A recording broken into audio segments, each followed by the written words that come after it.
I will take good care of you if you take care of me. With names like Flagler and Kennedy, the Palm Beaches have long been known for wealth and opulence. But the area's history is rich in so many ways. Today, we'll tackle how the area came to be, from indigenous tribes to Flagler's train and the birth of tourism. We'll hear the story of early pioneers and learn how the Palm Beaches became synonymous with the arts. I'm Frank Licari, and that's all on this episode of On the Town in the Palm Beaches, the History and Culture episode.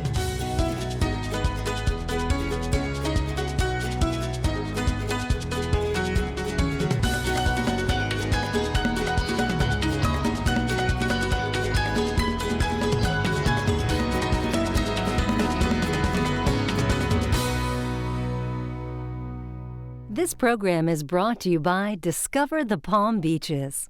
Visit thepalmbeaches.tv for more information.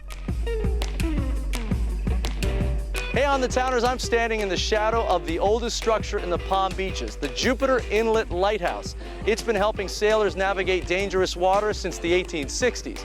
But the story of the Palm Beaches starts long before that. How long, you ask? Well, let me introduce you to a few friends who have all the answers. Most people don't know the history that's in this area, but you all do, right? We certainly Yeah, I can see it in your eyes. You keep saying that. I want to break this down. So, Elliot, can you talk to me about the cradle of Palm Beach County civilization? How did it begin?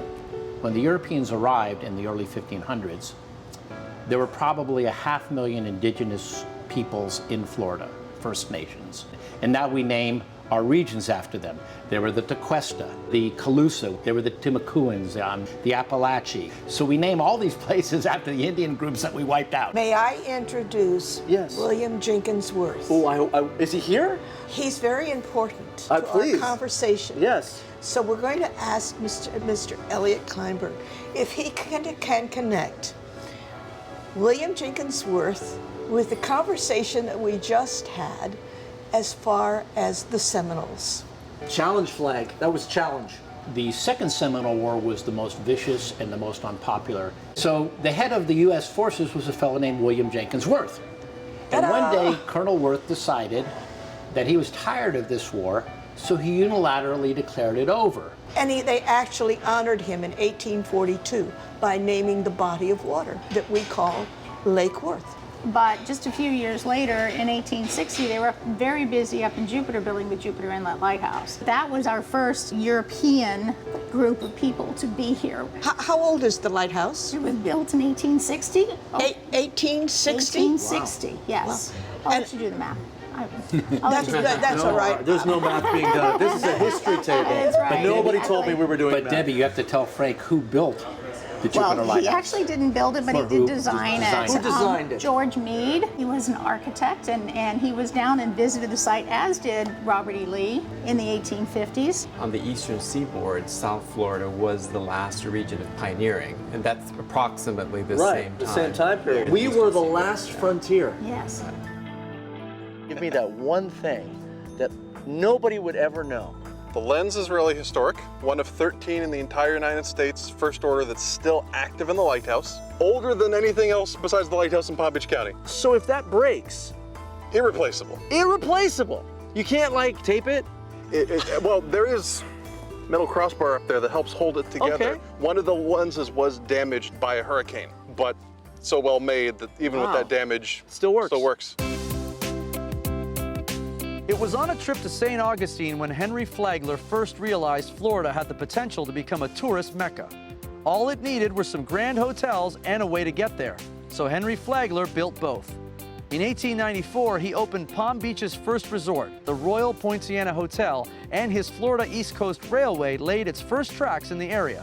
That railroad brought with it both tourists and early pioneers, and riding the rails back north, the bounty of Florida's early crops: pineapples, bell peppers, and strawberries. How do we move into where this goes from this fighting kind of land to when does it start where it's like, hey, We should settle this. So we agree that Flagler? Henry Flagler. I would disagree with that. Oh, I am oh, so okay. sorry. I want an arm wrestle for this. I would too. Ooh. Yes. This is fantastic. No. 1860, on the census, there were 2 people mentioned, and they were both just keepers at the light. They were waiting for the permanent keepers. So there may have been other people living here secretly. I in agree with Debbie, 1866. but I don't. But- I agree with Debbie that there were people here, but I think it took the finance money of Flagler to change it to greatly. make the change. Yeah. We've got some agreement there. You guys okay? Thank you for sitting Okay, between I want to us. make sure that, Essentially, Flagler comes down here and he builds what? He promptly started buying up all the land, and in 1894 he opened the Royal Poinciana Hotel. How long does commerce take for sort of it to take hold? And About 10 minutes. 10 minutes, right? Well, yeah. Right away. A lot of people came down here, were here in 1893. They laid out the town of West Palm Beach and started putting in businesses. That's where the commerce was going to be. This is one of the oldest churches in Palm Beach County. Its roots go back to 1893 when the Payne ChapelAME Church opened its doors in an area known as the Sticks. That was the cheap temporary housing area for the African Americans building Flagler's hotels and railroad. The church moved west in 1925 to a new building designed by the city's only black architect, Hazel Augustus. It was a popular spot. Right around the same time, the Tabernacle Missionary Baptist Church opened next door, and both churches continue to serve the community.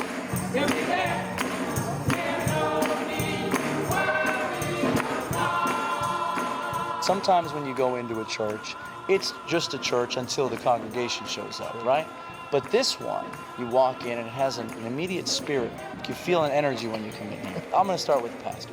What is so special about this church for you? One of the really unique things is this was the first site for school for African American children here in this place. And so this church has always had a feeling and a passion for education, and also for social justice, and for those kind of things that made a difference. Dorothy, tell me the role you play in this church. I was born in this church. Back in the days when I had to come to church 4 times a day. That is faith on overdrive right there.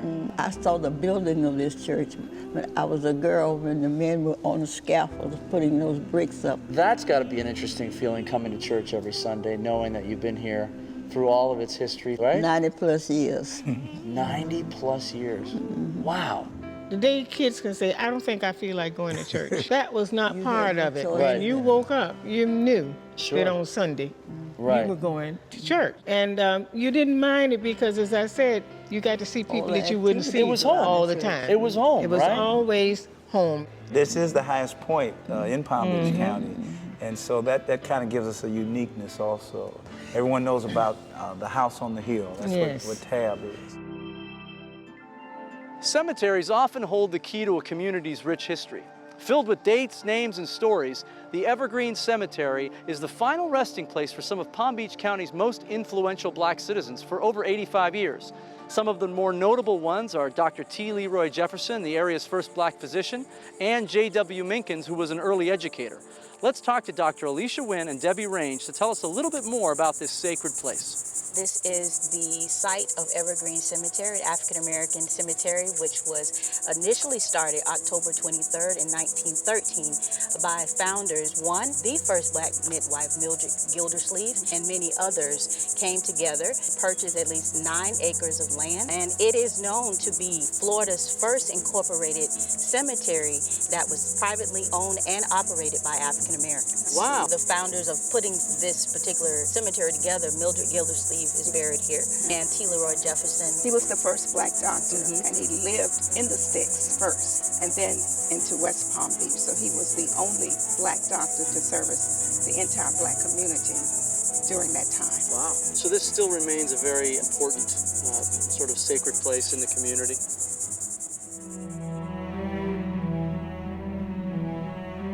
We're at the corner of 25th Street and Tamarind Avenue, about a mile or two north of downtown West Palm Beach. Behind us are 700 bodies. Behind us here? Yes. Wow. This might very well be the most under-acknowledged historic site in all America. For 60 years, there was nothing. There was a field. That road back there was extended and relocated, and some of the bodies are under the street. How is that possible? Well, all of the victims were black. In the 1920s, Florida was in the Deep South. Sure. And that adds to the tragedy that was and is the forgotten hurricane of 1928. The fact that most people have never heard of it might be the fact that people just can't keep track of all the hurricanes. It was followed by the Depression. Sure. The hurricane itself killed more people than any natural disaster in the history of the United States, with the only exception being the Great Galveston, Texas hurricane. Sunday morning, September 16th, 1928, the storm is here. It did not curve. Did not curve. Right. They were floating around in 10, 12, 15 feet of water over land. Drowned 3,000 people. 674 black people were carted to this spot, and a bulldozer dug a hole, and the bodies went in. And then there's an architectural kind of boom, right? As the area starts to define itself a little bit. Palm Beach had developed into a popular winter destination in the south of France. That was also a winter destination. But World War I changed all that. A gentleman named Paris Singer, 23rd child of Isaac Singer, who invented the Singer sewing machine. He was staying down here for the season. He invited a gentleman down from up north named Addison Meisner. They thought, you know, we're not going to be going to the south of France anytime soon. Let's recreate the Riviera here in the United States, and it's going to be here in Palm Beach. With grand hotels came grand houses as the Palm Beaches became more popular. Now, while most architects were working in the Mediterranean revival style, it was famed architect Addison Meisner who defined the style in the 1920s. He designed 67 structures in Palm Beach, 27 in Boca, and 10 elsewhere around the county. Among some of his hottest properties were the Everglades Club, the Boca Raton Resort and Club, and the Boynton Women's Club, as well as this beautiful structure right here. Have you ever wondered how Addison Meisner came up with his great ideas? Well, he used to spend days on end in his office and come out here to his balcony and create all these great concepts. Let's speak to someone who can tell us a little bit more about the history of the Addison. The Addison was built in 1926 by Addison Meisner, developed all of Boca in the 1920s, and the Addison really was his office where all of his architects and developers came to do business, and he would bring his clients right off the train to the Addison, do business. He would wine and dine his clients, and then basically send them on their way to the cloisters for the day. So not only this was his creative hub, right? Everything kind of flowed through here, but this is kind of was his sales office too. He would bring people in and schmooze them a little bit. Yeah, actually also functioned as a visual example of what Boca Raton was supposed to look like as it was being developed. Describe for me, what is the Meisner look? It was inspired very much by his travels to Spain. So it's got a lot of that Spanish architecture. He's known for his beautiful arches. Also, you'll notice in a lot of his buildings, he's got the pecky cypress ceilings. Right. So it's that really beautiful wood with the texture inside it. He was identified as like basically the primary architect and the developer of the area. That's incredible. So now the Addison is a private event venue. Right. So we do corporate events, we do weddings, social events. We have an amazing team actually in our kitchen, a 5-star Diamond awarded team. Where we're sitting right now is where we do our wedding ceremony. So beautiful. brides, groom. So if we were getting married, yes, we would be. This would be where we would sit and just sort of gaze into each other's eyes. We would be over towards the fountain, saying our dues under the arch, and all of the. It feels romantic, doesn't it? It does. Yeah. It does. And awkward all at the same time. Yeah. It's a beautiful thing. It really is.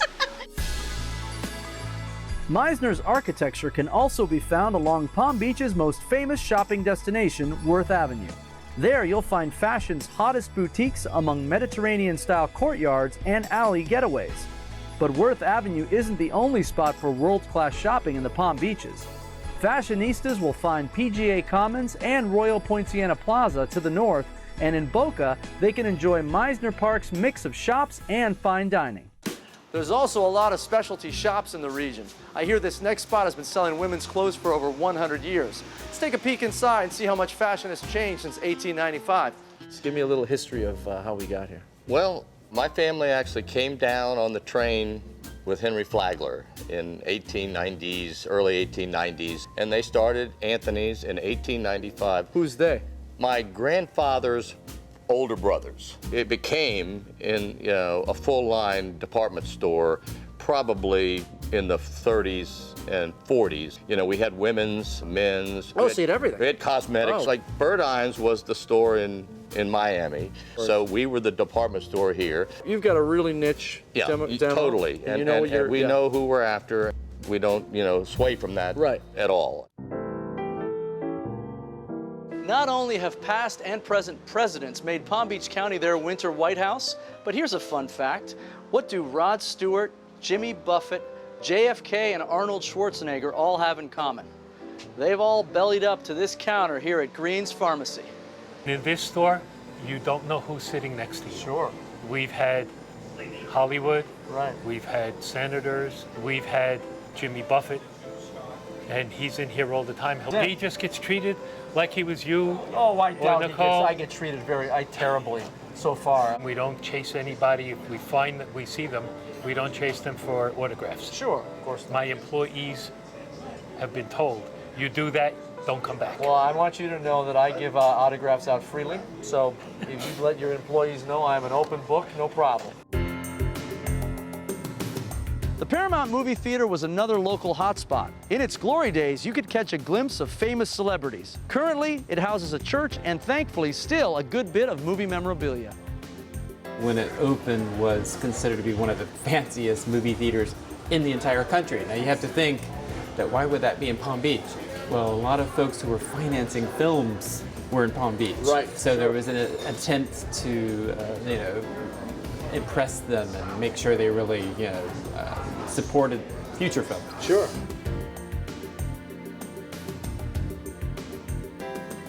When the movie theater closed, but the Paramount complex stayed open, we came in 1994, long after it had been converted from a theater to office space. I founded the Paramount Church in 1994.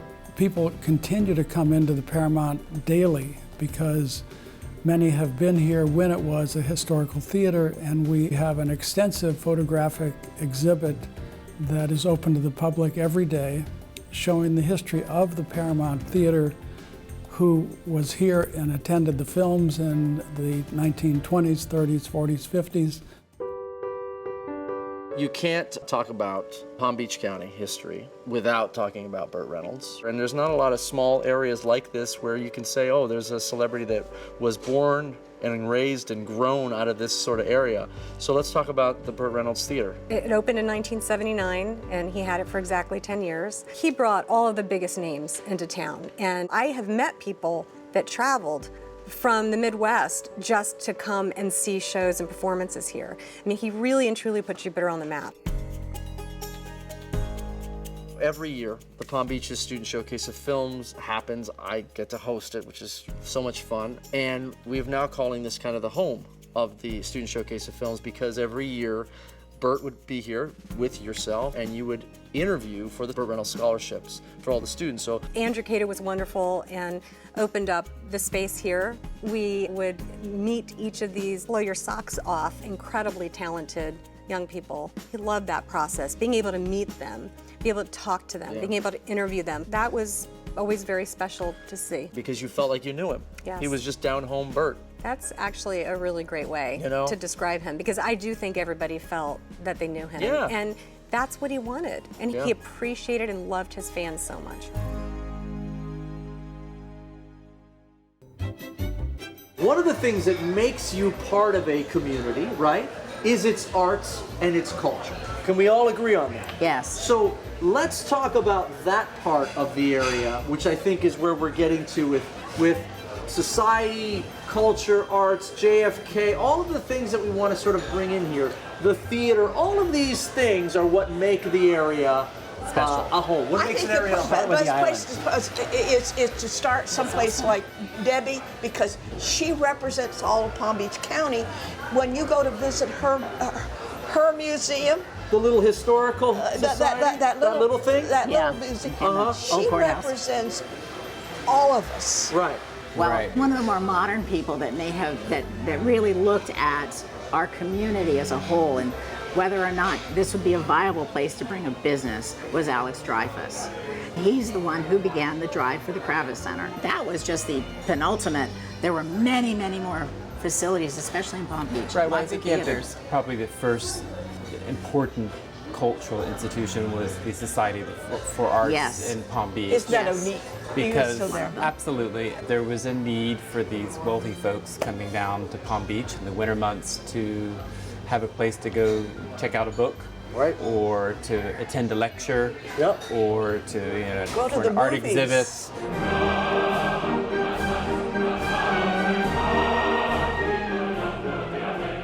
Palm Beach Opera has been in existence since 1961, and we're entering our 57th season. And we've performed for over 50 years in South Florida. We rehearse all of our performances here, and then we take them into the Kravis Center, and we perform our shows. Figaro there, Figaro up, Figaro down. Palm Beach Opera likes to focus also on education and community engagement programs, and each season we reach about 19,000 kids and adults throughout 3 counties for free. Each season we also take one of our main stage productions and reduce it down for a 1-hour performance, specifically for children. It's a really great opportunity for families and kids.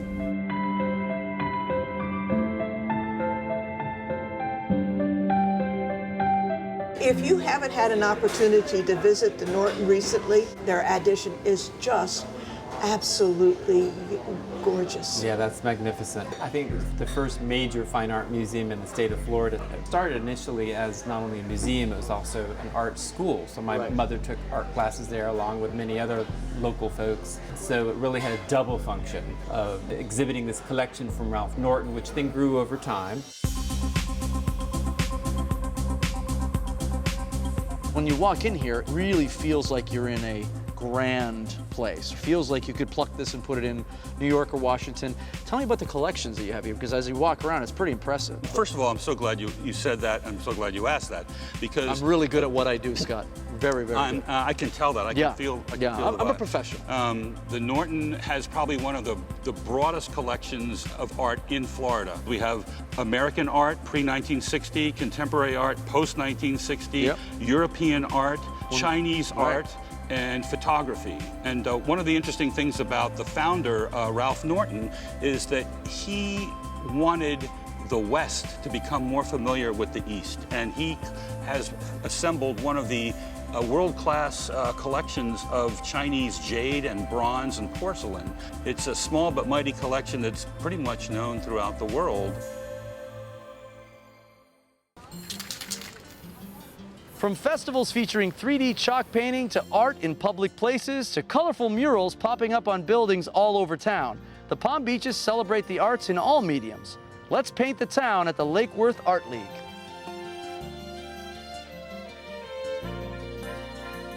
Tell me what the Lake Worth Art League, or LaWall, is. It's a gathering place for wonderful artists to meet.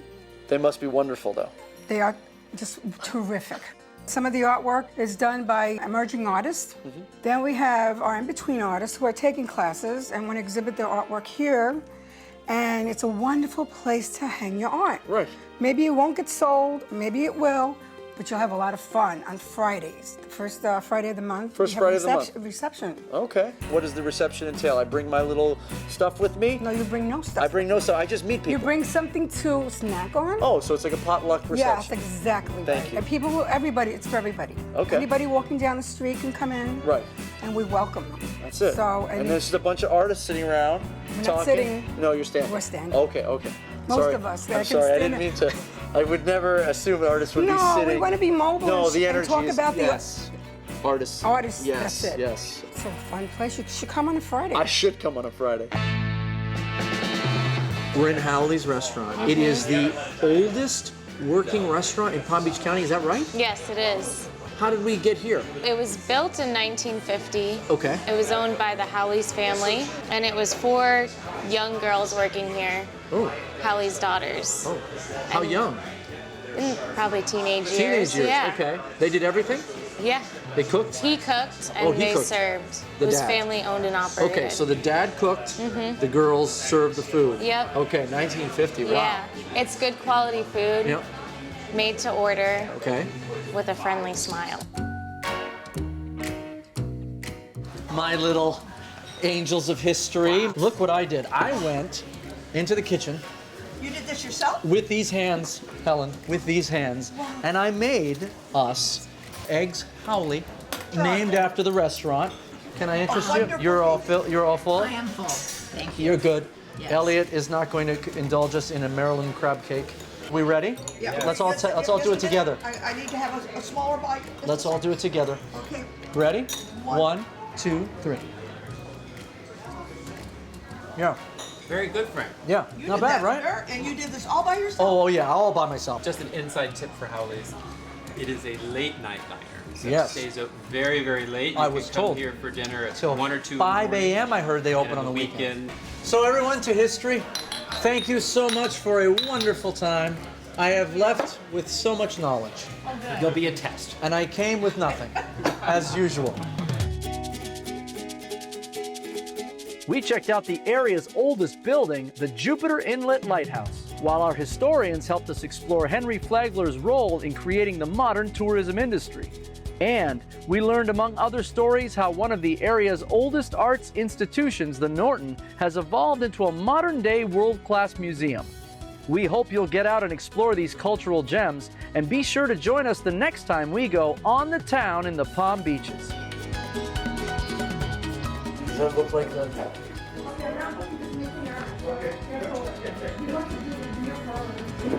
What a beautiful line. This program was brought to you by Discover the Palm Beaches. Visit thepalmbeaches.tv for more information.